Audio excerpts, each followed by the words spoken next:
எனக்கு இன்னைக்கு நம்ம ஜிம்னுடைய Fanaa my romantic husband episode 81 தான் பார்க்க போகிறோம். So it's must imagine yourself. Okay, வாங்க நம்ம வீடியோக்குள்ளே போகலாம்.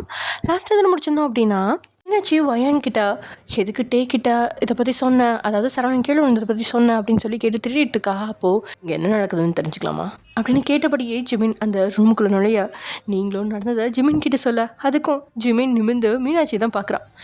என்னாச்சு மீனாட்சி, அவங்களுக்கு நீங்கள் பயப்படுறீங்களா? சாச்சா, பயப்படலாம் இல்லை. அப்புறம் எதுக்காக நீங்கள் இப்படியெல்லாம் சொல்கிறீங்க? அவங்களுக்கும் தெரியட்டுமே எல்லாமே. இல்லை ஜிமின், ஒரு நல்ல காரியம் நடக்கும்போது இப்படி நடந்துருச்சு, அது எல்லாரும் நல்லபடியாக எடுத்துக்க மாட்டாங்கல்ல. அதனால் லக்ஷ்மியோட லைஃப்பில் ப்ராப்ளம் வர்றதை நாங்கள் விரும்பலை, அதனால தான் அப்படி சொன்னேன். அப்படின்னா அவங்க எந்த மாதிரி ஃபேமிலியாக இருப்பாங்க அப்படின்னு கேள்வி கேட்டுட்டு இருக்கும்போது தான் டேயோட ஃபேமிலியும் உள்ள நுழைய, மீனாட்சிக்கு தான் அப்படியே விழி பிதுங்கிருச்சு. சரவணன் நிம்மதியாக மருந்தோட வீரியத்தினால தூங்கிட்டு இருக்கான். ஆனால் மீனாட்சி எப்படி சமாளிக்கிறதுன்னு தெரியாமல் நின்றுட்டு இருக்கா. ஆனால் உள்ள நுழைஞ்சிட்டே, அச்சிச்சோ சரவணன் சாருக்கு என்னாச்சு அப்படின்னு கொஞ்சம் பதற்றத்தோடு தான் கேட்குறான். அது டே அவங்களுக்கு ஒன்றும் இல்லை. என்ன சொல்கிறீங்க, இப்படி கட்டுப்போட்டு படுத்திருக்காரு, அவங்களுக்கு ஒன்றும் இல்லைன்னு சொல்கிறீங்க? என்ன ஆச்சுன்னா வர வழியில் சின்னதாக ஒரு ஆக்சிடென்ட் தான், அது பெயின் கில்லர் கொடுத்துருக்காங்க, அந்த டோஸில் தான் தூங்கிட்டு இருக்காரு, மற்றபடி வேறு எதுவும் இல்லை. வந்ததுலேருந்து டே தான் பதறிட்டு இருக்கான், தவிர அவனோட வீட்டில் அமைதியாக தான் நின்றுட்டுருக்காங்க. அதை மீனாட்சி ஒரு வித தயக்கத்தோடு பார்த்துட்டு இருந்தாலும் எதுவும் சொல்லலை. ஆனால் பக்கத்தில் வந்த ஜிமினோ, ஆனால் டே நீங்கள் தான் இந்த அளவு பதறீங்களே தவிர என்னாச்சு, உங்கள் வீட்டில் இவ்வளோ சைலண்ட்டாக இருக்காங்க அப்படின்னு கேட்டதும் இப்போ டேயோட அம்மா முகத்தில் எள்ளும் கிள்ளும் வெடிக்க, அது ரொம்பவே கஷ்டப்பட்டு யாருக்கும் தெரியாமல் மறைச்சவங்க. எங்களுக்கு என்ன பேசுறதுன்னு தெரியல, அதனால தான் அமைதியாக நின்றுட்டோம். அப்படியா, ஒருத்தர் திடீர்னு ஆக்சிடென்ட் ஆகி படுத்திருக்காங்க, இந்த நேரத்தில் இப்படி சைலண்ட்டாக இருக்கிறது நல்லாவா இருக்கு? உங்களுக்கு விஷயம் இப்போ ஒன்றும் தெரியலையே அப்படின்னு சொல்லிட்டு ஜிமின் ஒரு கட் பண்ணி அப்படியே அவங்களே பார்க்க, டே முன்னாடியே சொல்லியிருப்பார் தானே அப்படின்னு சொல்ல, அதுக்கு டே திரும்பி தான் அம்மாவையும் அப்பாவையும் பார்க்குறான். உண்மையில அவன் அப்பாவுக்கு என்ன பேசுறது அப்படின்னு தெரியல, அதான் டே பேசிகிட்டு இருக்கானே அப்படின்னு அவங்க அமைதியாக இருக்காரு. ஆனால் சீதாவுக்கு அந்த இடத்துல பேச பிடிக்கல. அதுக்கு டே ரெண்டு பேர்த்தையும் சேர்த்து முறைச்சு ரெண்டு பேரும் அதுக்கப்புறம் என்ன ஏதுன்னு மீனாட்சிகிட்ட விவரம் கேட்க, மீனாட்சியும் மறுபடியும் அவங்க கிட்ட நடந்தது சொல்ல, ஆனால் என்ன இப்படி அபசகமாக நடந்து போச்சு மீனாட்சி, இப்படி நடக்கணும்னு நான் எதிர்பார்க்கல. எந்த வார்த்தையை கேட்கக்கூடாது அப்படின்னு மீனாட்சி மறைச்சி வச்சுருந்தாலோ அந்த வார்த்தையை சீதாவும் சொல்ல, மீனாட்சி உங்களை முறைக்கா, ஆண்டி என்ன நீங்கள் பேசுகிறீங்க, ஒருத்தங்களுக்கு ஆக்சிடென்ட் ஆகி படுத்திருக்கும் போது உங்களுக்கு அதான் தோணுமா? நீங்கள்லாம் சின்ன பசங்க வயான், உங்களுக்கு என்ன தெரியும்? ஒரு நல்ல விஷயம் நடக்கும்போது இப்படி நடக்கிறது அபசகுணம்னு தான் சொல்லுவாங்க. ஏன் ஆண்டி, நீங்களாம் எந்த காலத்தில் இருக்கீங்க? எந்த காலத்தில் இருந்தாலும் வயான், இதிலெல்லாம் எங்களுக்கு பலமான நம்பிக்கை இருக்குது. ஆனால் நான் உங்ககிட்ட இதை எதிர்பார்க்கல ஆண்டி அப்படின்னு சொன்ன நீங்களும் இப்போது தயக்கத்தோடைய மீனாட்சியை பார்க்க, யாராவது வேணும்னு போய் ஆக்சிடென்ட் பண்ணிட்டு வருவாங்களா? இப்படி நடக்கிறதுனால ஒரு சில பேரோட உண்மை முகத்தை நம்ம தெரிஞ்சுக்க ஒரு வாய்ப்பு கிடச்சிருக்கு மீனாட்சி அப்படின்னு ஜிமின் சொல்ல, ஜிமின் என்ன பேசுகிறீங்க? நான் தெளிவாக தான் பேசுகிறேன் வயன். ஜிமின் அப்படின்னு நீங்கள் மறுபடியும் அவனோட கையை பிடிக்க, என்ன நீ உன் ஃப்ரெண்டுனா என்ன வேணாலும் சப்போர்ட் பண்ணுவியா? இப்படி ஒரு நிலமையில சரவணனை பார்க்க வந்தவங்க ஆறுதல் சொல்லாட்டியும் பரவாயில்ல, அட்லீஸ்ட் இப்படி பேசி அவங்களுக்கு காயப்படுத்தாமல் இருக்கலாம். சரி, அது ஆண்டி வேணும்னு பேசியிருக்க மாட்டாங்க, அவங்க எல்லாம் வில்லேஜில் வளர்ந்தவங்க இல்லையா? இப்போ நீ அவங்களுக்கு சப்போர்ட் பண்ணுறியா? சப்போர்ட் பண்ணல ஜிமின், என்ன ஃபேக்டோ அதை தான் சொல்கிறேன். ஓகே, பேஷண்ட் இங்கே வச்சுட்டு நம்ம ட்ராமா பண்ண வேணாம்னு நினைக்கிறேன் அப்படின்னு ஜிமின் அமைதியாக வெளியே போக, அவன் பின்னாடி நீங்களும் சீதாவை ஒரு பார்வை பார்த்துட்டு தான் போகிறீங்க. எப்படி இருந்தாலும் சீதா சொன்னது உங்களுக்கு கொஞ்சம் வருத்தம் தான். டே மறுபடியும் மீனாட்சிக்கிட்ட சில விஷயங்கள்லாம் கேட்டுட்டு ஹெல்ப் வேணுமா அப்படின்னு கேட்க, மீனாட்சி எதுவும் வேணாம் தான் சொன்னான். ஆனால் டே தான் டிஸ்சார்ஜ் ஆகிற வரைக்கும் இங்கே இருக்கேன் அப்படின்னு சொல்லி அமைதியாக வெளியே போயிட்டான். அதுக்கப்புறம் டே பேரண்ட்ஸும் வெளியே வராங்க. வெளியே வந்தவங்க, என்னடா சொல்கிற, நீ இங்கே இருக்கியா, வாங்கின ட்ரெஸ் எல்லாம் என்ன குப்பையில் போடவா அப்படின்னு சீதா வேற வெளியே வந்ததும் கொஞ்சம் சத்தமாகவே சொல்ல, ஃபோன் பேசிகிட்டு இருந்த ஜிமின் காதில் இது விழ அவன் ஃபோனை கட் பண்ணிவிட்டு இவங்க பக்கத்தில் வந்தவன், ஒரு ப்ராப்ளமும் இல்லை டி, நீங்கள் கிளம்பலாம், சரவணனை பார்த்துக்க நான் இருக்கேன். இல்லை எனக்கு எந்த பிரச்சனையும் இல்லை, உங்களுக்கு எந்த பிரச்சனையும் இல்லை, ஆனால் உங்கள் பேரண்ட்ஸ்க்கு நிறைய பிரச்சனை இருக்கும் போலையே. அதுக்கிட்டே அவனோட அம்மாவை முறைச்சி பார்க்க, அவனோட அம்மாவும் அந்த பார்வையெல்லாம் அசால்ட்டாக கடந்தவங்க, எங்கே என் மகனை மயக்கினவ அப்படின்னு அப்படியே கண்களால் வலை வீசிட்டேடா. அப்போ தான் கேன்டீன்லேருந்து லட்சு ஏதோ யோசனையோடையே அப்படியே நடந்து வரா. அதை பார்த்து சீதாவோட முகத்தில் ஒரு சின்ன திருப்தி. பக்கத்தில் இருந்த டேயோட அப்பாவுக்கு தான். ஜிமின் கிட்ட, இல்லை சார், எங்களுக்கும் எந்த பிரச்சனையும் கிடையாது, அது உங்கள் மனைவி சொன்ன மாதிரி நாங்கள் வில்லேஜில் இருக்கிறவங்க சில விஷயங்களை எங்களுக்குள்ளே புகுத்தி இருக்காங்க, அதனால் இந்த மாதிரி நேரத்தில் அது எங்களையும் மீறி வெளியே வந்துடுது, அதுக்காக நாங்கள் தப்பானவங்களாம் கிடையாது சார், டே இங்கேயே இருக்கட்டும், நாங்கள் மட்டும் இன்னைக்கு ஊருக்கு கிளம்புறோம். பாட்டே நீ இங்கே இருந்து அவருக்கு என்ன வேணுமோ பார்த்துட்டு அதுக்கப்புறம் கிளம்பி வாப்பா அப்படின்னு சொல்லிட்டு சீதாவோட கையை பிடிச்சி இழுத்துட்டு அவர் பாட்டு கிளம்பிட்டாரு. இங்கே டேயோ தலையில் கை வச்சபடியே அங்கேயே சேரில் உட்காந்துட்டான். யோசனை படிஞ்ச முகத்தோடய வந்துட்டு இருந்த லட்டு அங்கே டே உட்காந்துருக்கிறத பார்த்து அதிர்ச்சியாகி சுற்றி முற்றி பார்க்க, அப்போ தான் ஜிமினும் நீங்களும் வந்திருக்கிறதையும் பார்த்தவளுக்கு ஐயோ விஷயம் இவருக்கும் தெரிஞ்சிச்சா, என் மேலே கோமா இருக்காரா அப்படின்னு நினச்சபடியே டே பக்கத்தில் போக டேக்கு வந்தது தெரியும். இருந்தும் ஜிமின் பக்கத்தில் இருக்கிறதுனால அவன் குடிஞ்சு தர நிமிராமல் அப்படியே தான் இருக்கான். ஜிமினும் நீங்கள் ப்ரெக்னெண்ட்டாக இருக்கிறதுனால ரொம்ப நேரம் இருக்கக்கூடாது அப்படின்னு சொல்லிட்டு உங்களை கூட்டிகிட்டு போய் விடுறதுக்காக உங்களையும் உங்கள் அம்மாவையும் கூட்டிகிட்டு போய் விடுறதுக்காக பார்க்கிங் ஏரியாவுக்கு போயிட்டான். இவங்க போனதுமே டே பக்கத்தில் வந்த லட்டு அப்போ தான் அவனோட பக்கத்தில் வந்து உட்கார்றான். 1 மணி நேரம் முன்னாடி கூட உங்ககிட்ட ஃபோன் பண்ணி கேட்டேன் என்ன விஷயம்னு. இவ்வளோ பெரிய விஷயத்த நீ என்கிட்ட மறைக்கணுமா லட்டு? மற்றவங்க மறைச்சது கூட எனக்கு வலிக்கல, ஆனால் நீயும் மற்றவங்க மாதிரி என்ன நினச்சிட்டல. இல்லை சார் அப்படின்னதும் அவனை நிமிர்ந்து பார்க்குறான். அது அண்ணி தான் சொல்லக்கூடாதுன்னு சொல்லிட்டாங்க. நல்ல காரியம் நடக்கும்போது இப்படி ஏதாவது நடந்தால் அவசரக்கூடாதுன்னு சொல்லுவாங்க. அதனால தான் எதுவும் சொல்ல வேணான்னு சொல்லிட்டாங்க. அப்புறம் எப்படி நான் என் வீட்டையும் மீறி உங்ககிட்ட சொல்ல முடியும்? லட்டு சொல்கிறத கேட்டவனுக்கு கொஞ்ச நேரம் முன்னாடி தான் அம்மா பேசின பேச்சும் நடந்துக்கிட்ட முறையும் பார்த்தவனுக்கு லட்டு வீட்டோட பயம் நியாயமானதான் பட்டுச்சு. ஆனால் என்ன செய்யறதுன்னு தான் அவனுக்கு புரியல. அதனால் அப்படியே அமைதியாயிட்டான். லட்சுவோ கோமா அப்படிங்கிற மாதிரி அவன் கை மேலே கை வச்சு கேட்கா. அவளை நிமிர்ந்து பார்த்தவன் கோவம்லாம் இல்லடி, வருத்தம் தான். நீங்கள் எதுவும் தப்பாக எடுத்துக்காதீங்க. எங்கள் ஊரில் எல்லாமே அப்படி தான், சாஸ்திர சம்பிரதாயம் கொஞ்சம் ரொம்ப பார்ப்பாங்க. அதை கேட்டு தலையை மட்டும் ஆட்டினா லட்டு. அது சார் உங்ககிட்ட நான் ஒரு விஷயம் அப்படின்னு ஆரம்பிக்கும் போதே கீழே போயிட்டு இருந்த ஜிமின் மேலே வந்துடான். டே பக்கத்தில் உட்காந்து லட்டு பட்டுன்னு எழுந்துட்டா. அவள் எழுந்ததுமே அவன் திரும்பி பார்க்க ஜிமின் அவங்க 2 பேர்த்தையுமே கண்டுக்காத மாதிரி டாக்டர் இருக்க ரூம்குள்ளே போயிட்டான். ஜிமின் நகர்ந்ததுமே லட்டுவோட கையை பிடிச்சி மறுபடியும் டேப் தன் பக்கத்தில் உட்கார வைக்கா. இப்போ எதுக்கு எந்திரிச்சா? ஜிமின் அண்ணா வந்தாங்க இல்லையா? ஏய் நான் கல்யாணம் பண்ணிக்க தானே போகிறேன், அதுக்காக அந்த அண்ணா முன்னாடி அப்படிலாம் உட்கார முடியுமா? சரி சார், நான் அப்பா அம்மா பக்கத்தில் போயிருக்கேன். லட்டு நீயும் என்னை படுத்தாத, என் கூடவே இருடி, எனக்கு ஒரு மாதிரி இருக்கு. சார் அமைதியாக இரு. சரி சொல்லு, எக்ஸாம்ஸ்லாம் எப்படி எழுதுறா? நல்லா தான் எழுதுறேன் சார். நல்லா தான் எழுதணும். வீட்டில் நடக்கிற எதையுமே உன் படிப்பு கூட சம்மந்தப்படுத்தி பார்க்கக்கூடாது. எனக்கு ஒரு மாதிரி கில்ட்டியாக இருக்கலடோ. ஏற்கனவே படிக்கிற பொண்ணை கல்யாணம் பண்ணுறோமேனு ஒரு மாதிரி மனசு உறுத்தலாக தான் இருந்துச்சு. சார் உங்களுக்கு அந்த ஒரு உறுத்தலே வேணாம். நீங்கள் என்னை கல்யாணம் பண்ணிக்காட்டியும் எங்கள் வீட்டில் வேறு இடத்துல எனக்கு வரன் பார்க்க தானே செஞ்சாங்க. ஆனால் இப்போ நடக்கிறது எல்லாமே பார்க்கும்போது இதனால் உன் படிப்பு பாதிக்குமோன்னு அப்படின்னு பேசிக்கிட்டே போனவன் நான் வேற ஏதேதோ பேசிகிட்ருக்கேன். நீ நல்லா படிப்பதானே லட்டோ எனக்காக? ஐயோ கவலையே படாதீங்க சார், நான் சூப்பராக தான் எக்ஸாம்ஸ்லாம் எழுதியிருக்கேன் அப்படின்னு சிரிச்ச லட்சோ. நீங்கள் எதுக்கு சார் இந்த அளவுக்கு கவலைப்படுறீங்க? அண்ணா சீக்கிரம் சரியாயிருவாங்க. ஏன் லட்டு நமக்கு மட்டும் இப்படிலாம் ஆகுது? அவனை தயக்கத்தோட பார்த்தவ எதுவும் தானாக நடக்கலை சார், நடத்தி வைக்கிறதே உங்கள் அம்மா தானே சார். இதை நான் உங்ககிட்ட எப்படி சொல்லுவேன்? சொன்னால் தான் நீங்கள் நம்புவீங்களா? எனக்கு என்ன பண்ணுறதுன்னு தெரியாமல் நானே ஒரு வித குற்ற உணர்ச்சியில் உழஞ்சிட்ருக்கேன்.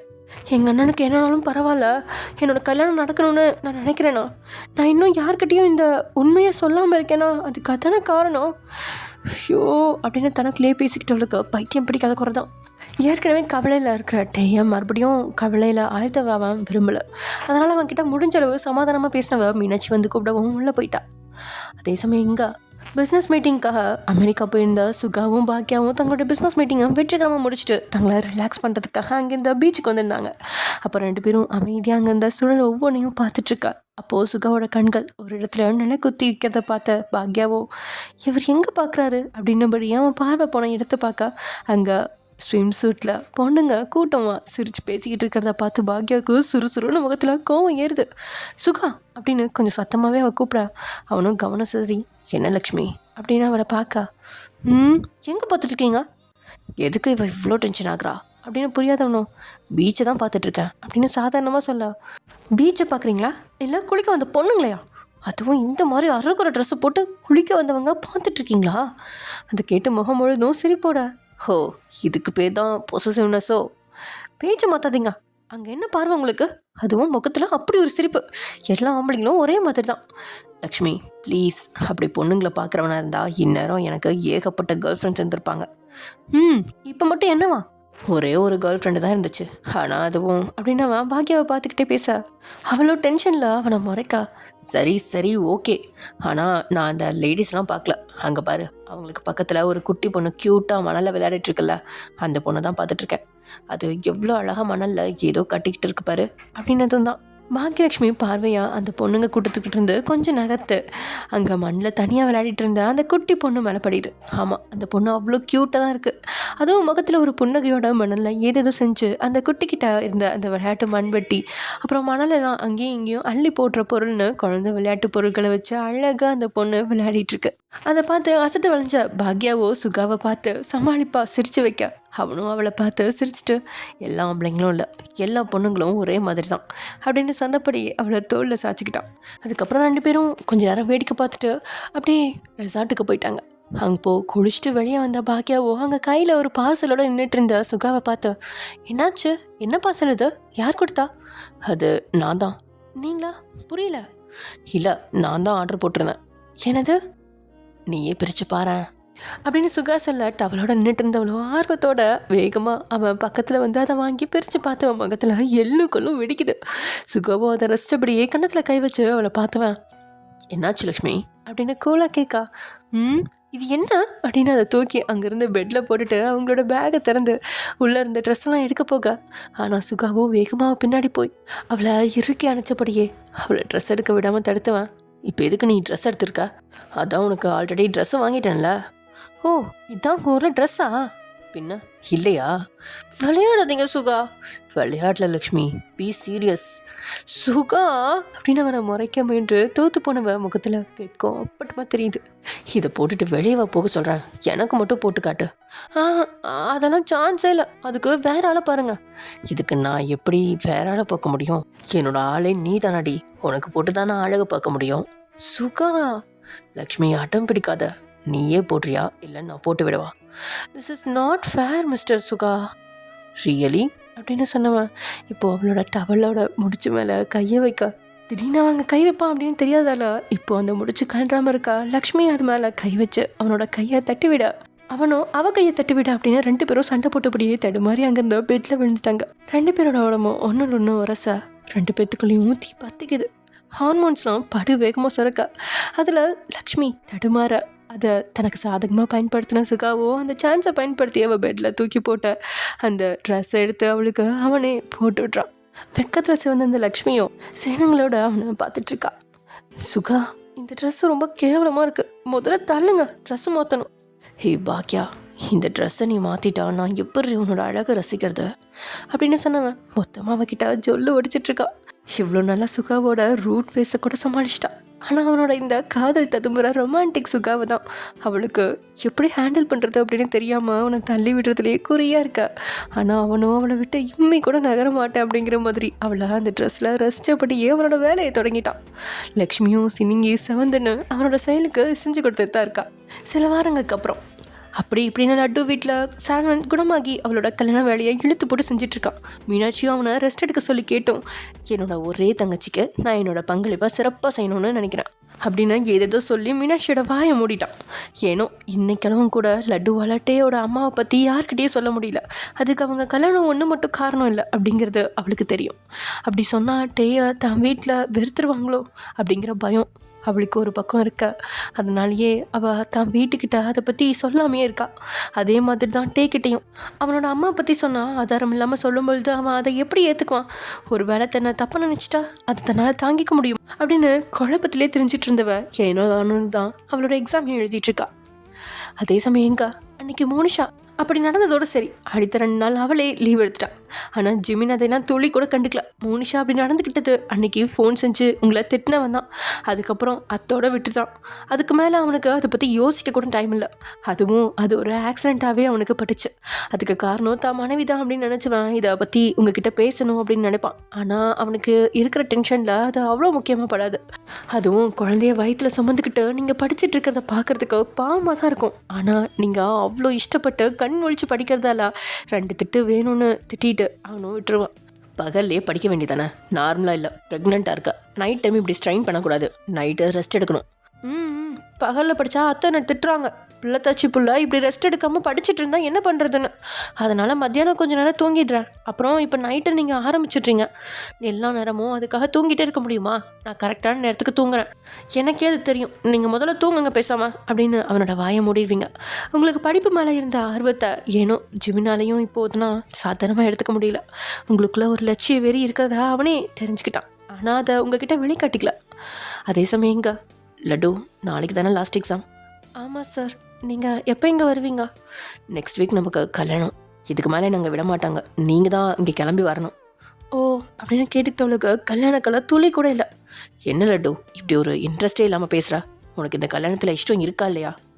ஏன் சார் இப்படி கேட்குறீங்க? பின்ன நான் எவ்வளோ ஆசையாக பேசுகிறேன். நீ என்னன்னா ஓ அப்படியான ஒரே வார்த்தையில் முடிச்சிட்டா. நீங்கள் வந்தனா நான் எப்படி படித்தேன், எங்கே படித்தேன், என்னெல்லாம் எங்கள் ஊரில் என்ஜாய் பண்ணேன், இது மாதிரி ஒவ்வொன்றையும் உங்ககிட்ட ஷேர் பண்ண நான் எவ்வளோ ஆர்வமாக இருக்கேன் தெரியுமா? ஆனால் மேடம் எவ்வளோ அமைதியாக இருக்கீங்க. நீ சரியில்லை லட்டு. முன்னாடி மாதிரி என்கிட்டலாம் பேசவே மாட்ற. நீங்கள் தான் சார் முன்னாடி மாதிரி என்கிட்ட பேச மாட்டீங்க அப்படின்னதும் அதுவும் ஒரு வகையில் உண்மைதான். கல்யாண வேலையா அவனே தானே அவன் தலையில் தூக்கிக்கிட்டு ஒவ்வொன்றையும் பார்த்து பார்த்து செஞ்சிட்டு இருந்தான். இப்போ மேடம்க்கு அதுதான் கோவமா? அதனால தான் சரியா என்கிட்ட பேச மாட்டியா? அப்படிலாம் இல்லை சார். எக்ஸாம் நடக்குதுல்ல, அதனால என்னோடய கவனம் அதில் இருந்துச்சு. மற்றபடி வேற ஒன்றும் இல்லை. நீங்கள் தானே சொல்லியிருக்கீங்க எக்ஸாம் முடிகிற வரைக்கும் எக்ஸாமில் மட்டும் உன்னோட கவனத்தை செலுத்தன்னு. வீட்டில் நடக்கிற எந்த ஒரு விஷயத்துலையும் உங்கள் கவனத்தை செலுத்தாதானே சொன்னேன்னா. அது வீட்டில் நடக்கிற பிரச்சனையை நினைக்காதானே சொன்னேன். அதுக்கு நீ என்னையே மறந்துட்டா எப்படி? என்ன சார் பேசுகிறீங்க? உங்களை தான் என்னால் மறக்க முடியுமா? நமக்கு கல்யாணம் ஆக போகுதுரி. எத்தனை தடவை நானும் சொல்லி சலிச்சு போகிறது. மாமானு கூப்பிடு லட்டு. கூப்பிட்றேன், கண்டிப்பாக கூப்பிட்றேன். இப்போ கல்யாணத்துக்கு அப்புறம் நான் உங்ககிட்ட ஆல்ரெடி சொல்லிட்டேன். நமக்கு ஏற்கனவே கல்யாணம் ஆயிடுச்சு. சரி, நம்ம 2வது கல்யாணத்துக்கு அப்புறம் ஓகேவா? வாட் அப்படின்னு நீங்கள் சொன்னதை கேட்டு அதிர்ந்தவன் அதுக்கப்புறம் சிரிச்சிட்ட. லட்டுக்குமே சிரிப்பு வந்துருச்சு. அவள் சிரிக்கிற சத்தத்தை காது குளிர கேட்டவன், நீ எவ்வளோ நாளாச்சு இப்படி சிரிச்சு என்கிட்ட பேசி? உன்னை இப்போவே பார்க்கணும் போல இருக்கு. வீடியோ கால் வா லட்டு. சார் நான் இப்போ அண்ணி வீட்டில் தான் இருக்கேன். எக்ஸாம் டைமில் எனக்கு நிறைய டவுட் வருது. அதை அண்ணி தான் கிளியர் பண்ணிகிட்ருக்காங்க. மாடியில் இருட்டில் நின்று உங்ககிட்ட பேசிகிட்ருக்கேன். இங்கே நின்று நான் எப்படி வீடியோ கால் போடுவேன்? அதெல்லாம் எனக்கு தெரியாது. இப்போ நான் உன்னை பார்த்தே ஆகணும் அப்படின்னு அவன் பிடிவாதமாக சொல்ல, அவ்வளோ சிரிப்போட ரீசெண்டாக அவன் எடுத்த ஃபோட்டோ ஒன்று அவனுக்கு அனுப்பி வச்சுட்டு அவன் பதிலுக்காக காத்துட்ருக்கா. ஓகே ஃப்ரெண்ட்ஸ், இதோட இந்த எபிசோட முடிச்சுக்கலாம். நெக்ஸ்ட் எபிசோட் எனக்கு போகுது அப்படிங்கிறத நெக்ஸ்ட் எபிசோடில் பார்க்கலாம். ஸோ சாரி டியர்ஸ், ஏன்னா இன்றைக்கி கொஞ்சம் ஒர்க் அதிகமாக இருக்குது. ஸோ அதனால் இதோட முடிச்சுக்கிறேன். நெக்ஸ்ட் எபிசோடில் வந்து கொஞ்சம் டைமிங் அதிகமாக போடுறேன். ஓகே ஓகே, பாய்.